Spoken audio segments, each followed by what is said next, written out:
Queen doesn't really hunker down. I think she just, as I say, gets on with it. But what is annoying for anybody of her generation is that it gets increasingly difficult to be as boisterous as once she was.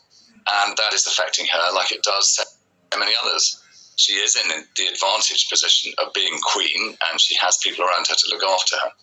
But she will try and carry on doing all the things. You see, she's really interested in what she does. And that hugely helps. There's a massive amount of information that passes by her that she reads and she keeps in touch with on what the government's doing, on what the governments of her other nations and the Commonwealth are doing. And, you know, she'll have her mind, like we all have, on the insecurities in Europe at the moment. And I think that, you know, causes her a constant element of awareness. But she's got COVID at the moment, like many other people of her generation have. She's got plenty of people around her.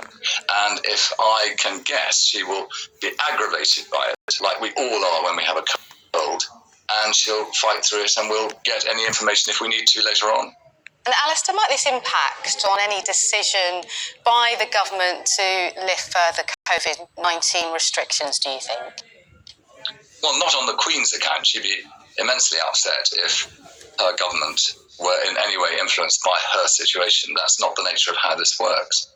She is part of the process of the function in our constitution. She is not in any way a decision maker or an influencer. That is a matter for the elected government of the day and her Prime Minister, who she chose on the basis of the traditions that exist, who is the person who holds the confidence of the House of Commons at any one time, will make all those decisions in the usual way. She'll be informed of them, but she would not want anyone to change any decisions on the basis of her state of health. She is like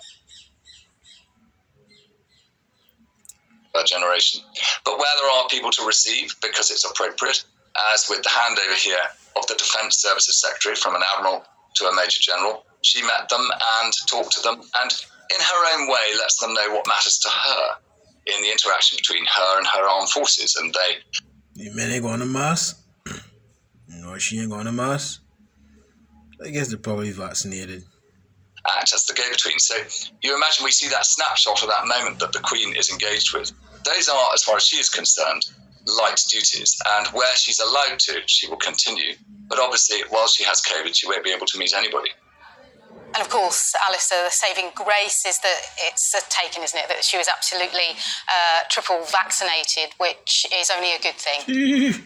Well, I am no medic, but it would appear that people who I know of the Queen's generation who have been triple vaccinated have fared reasonably well in the challenges that COVID presents.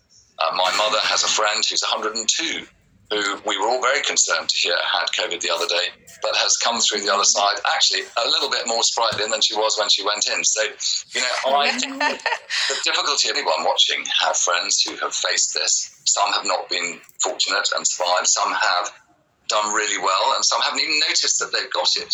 And, you know, the Queen is now in a position where she is facing it and must deal with it, like the rest of us. And at the moment, we're told she has the problems that any of us would have with a light cold.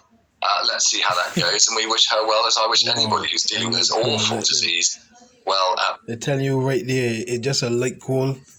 It's just a light cold. That's all it is. She's ready to go whenever. It's just a damn light cold, man. This time. Okay, Alistair Bruce, Royal Commentator, thank you for your insights. Let's speak now, though, to Ian Lloyd, Royal Photographer and author of The Queen's 70 Chapters in the Life of Elizabeth II. Yeah, no sympathy for me, you know what I mean? You're an Edomite, you understand? And the book of Jeremiah, the destroyer of the Gentiles is on his way. Shalom.